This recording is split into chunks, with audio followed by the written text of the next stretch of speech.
everyone, and welcome to the GRC Room for 5 questions. I'm Mike Andrews here once again with Karina Klever, and we're happy to welcome Benjamin Corll, who's a 3-time CISO and currently serves as a CISO in residence at Zscaler. How are you doing today, Benjamin? I'm doing well, thank you. Appreciate it. Awesome. Thanks for being here today with us. So without further ado, let me pass it to Karina for a brief intro on the first question. Thank you. I'm Karina Klever, founder of Klever Compliance. We do compliance management as a service and all of its wonderful aspects. So my first question is, what part of cyber GRC do you believe that businesses struggle with the most? I will say, and I've said this for a while, that I believe that the biggest struggle we have is translating cyber or governance into business language. IT and techies have struggled with this for years. We're really good at doing. We're good at creating policies. We're great at running audits. We're great at checking compliance boxes. What we struggle is taking those activities and I guess translating is the word I'm looking for, but translating those to actual business outcomes. That's where we start to struggle. GRC should be about decision support, helping business leaders understand what are our risks, what are we doing about it, and are we investing at the right levels, the right amount of time, the right amount of people, the right amount of resources, even funding. So I say that the biggest struggle that I see for businesses, again, is translating into that business language. We do this thing called N to the fourth, now, next, near, never at Klever Compliance, where we take the input of those ethereal statements from regulations and frameworks, and we actually make them appropriate for the true business operations. And we see a lot of people doing a lot of really great things in IT, but they don't get credit for it because they haven't documented the controls in the published policies like they really should have along the way, right? So it's kind of that guidance. I think I completely agree. There's this huge disconnect. GRC is not checkbox compliance. We say no to that all the time, right? But it's an easier approach for people to think that they're getting something done. So it's one of those things where absolutely agree with you. Mike, anything to add on that? Yeah, it's a great point. You know, we've never had a business leader come to our company and say, hey, we want you to tell us how many risks we have and what they are. They say things like, our big clients really asking us about cybersecurity. We need your help with that. Yes. You know, so if they're talking to us in that language, we should reciprocate when possible, talk in business terms. That's what they care about.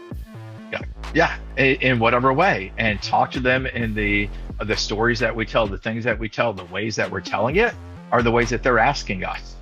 So they come to us, use the language that they're using as well, and don't just go with that geek speak and the lingo and throw it at them and expect it to stick, to land, or to have the outcome that you want. Talk to them the way that they're talking to you as well. Yeah, that's a great point. So I'm sure you're on LinkedIn and following the news. Data breaches, it's a big problem at companies, big, medium, small. Yep. What's one data breach that stood out to you the most, and why that one? So I've listened to a few past episodes here, and I like the ones that some of the others have thrown out there, especially like the Change Healthcare. And you can talk about that one because the impact, the breadth, the access to the data that's out there. And then I was like, if you take a look at 2025, you've got a couple of Jaguar Land Rover with poor third-party risk management. The Bybit crypto with vendor security assessments failing and not seeing and having the rigorous compliance and monitoring for some of that. And then the Salesforce SalesLoft with a breakdown in authentication not being consistently applied. It was there, but not consistently applied. But in light of this being a focus on governance and GRC, I wanted to get a blast from the past, because this is what really put my focus on the importance of governance. So I'm gonna go way back to 2017. So any idea which one in 2017? Marriott. Close. Okay. Home Depot. Equifax. No, Target. Oh, Equifax. Okay. Yeah, Target was 2013, right? I mean, that time flies. But I like the Equifax, and I'm going because that one wasn't technically sophisticated.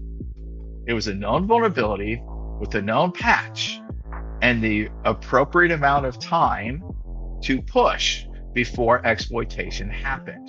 This was a breakdown in governance.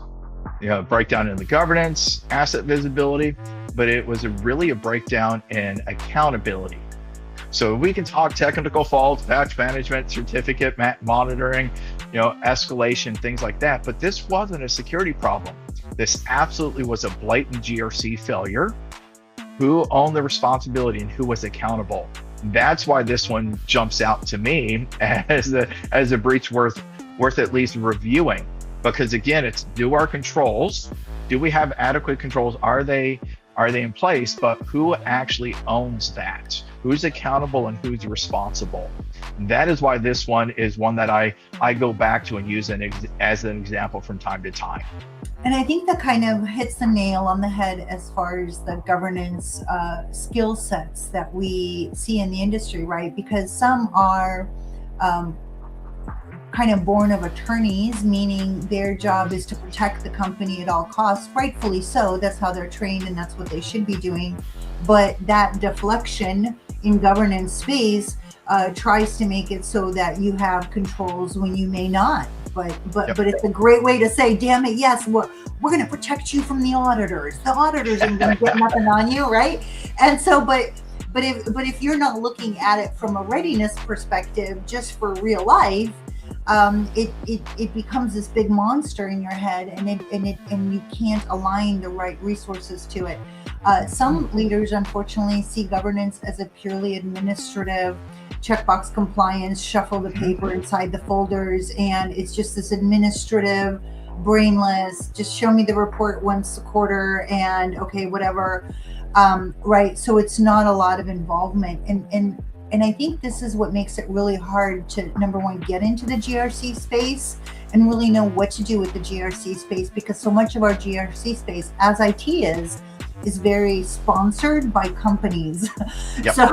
So what ends up happening is the messaging becomes this very company specific sponsored messaging, where it makes it really hard to decipher, well, really, what is true basic GRC principles, by the way, that haven't changed in decades, right? It's just we figure out ways with our tools to try to kind of manipulate the focus on certain areas of it, but the core GRC principles have stayed the same forever, right?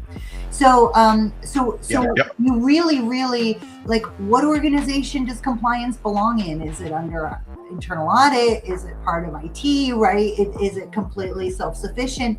And so many companies struggle with that. That's a really good example. Thank you. Yeah. Oh, you hit on something else that as well. Is I like to say that most breaches are not caused, by 0 days. They're more process breakdowns.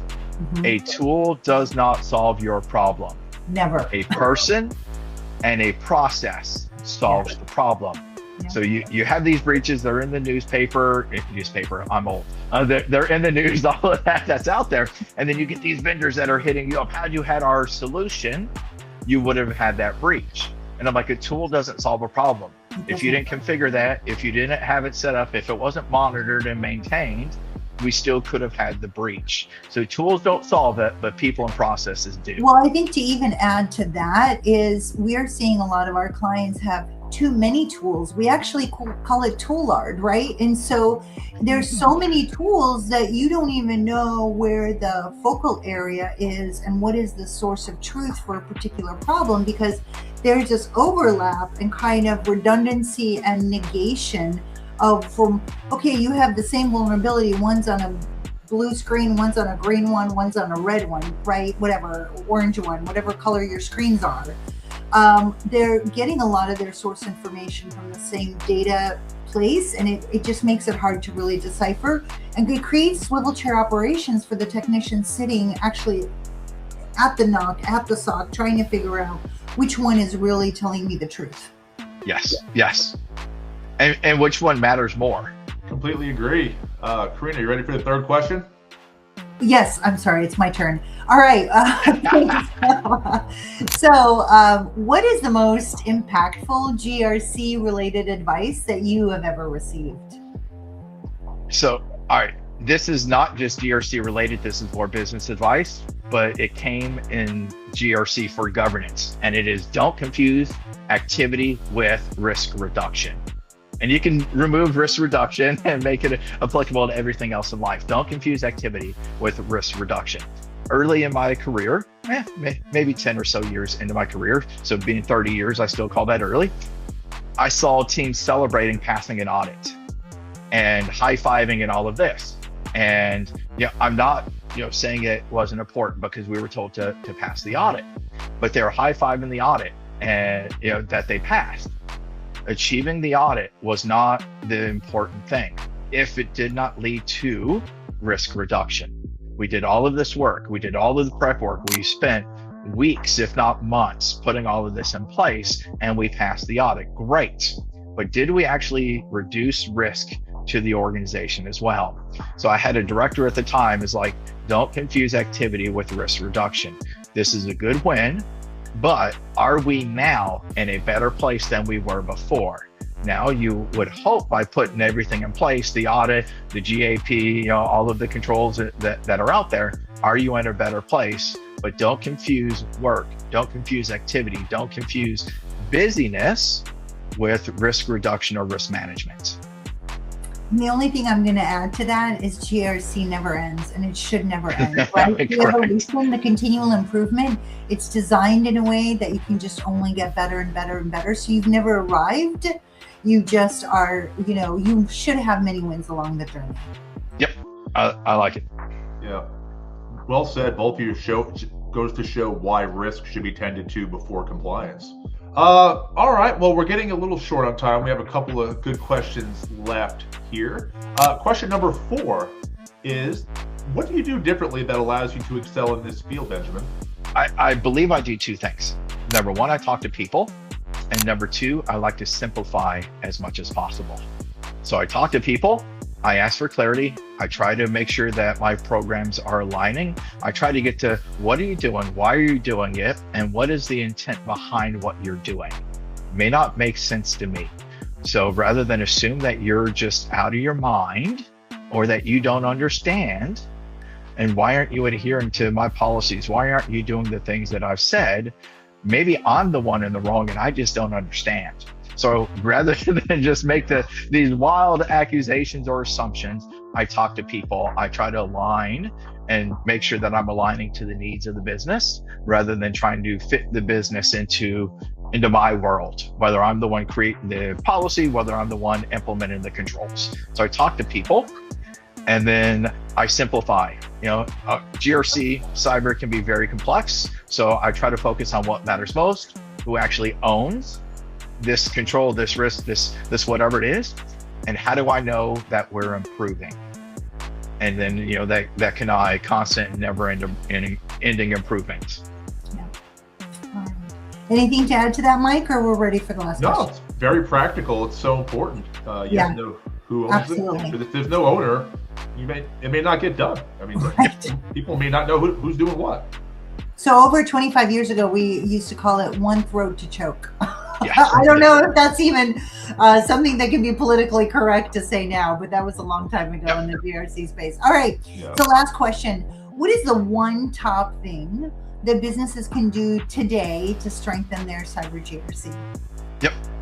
So instead of one throat to choke, it's now one hand to shake. Try to make it nice, but no. So one thing we can do to strengthen is, right back to what we just left off on, is clear risk ownership at the business level, not at the technical level. IT doesn't own security. The CISO does not define cyber risk. The CISO doesn't own cyber risk any more than the CFO owns financial risk. Specific business leaders have to own the risk, and they need to be held accountable to it as well, to partner with the GRC, to partner with the cyber. So business level ownership, I believe, is what will help strengthen the cyber GRC and businesses in general. Absolutely. Well, thank you so much for joining us. It's been my pleasure.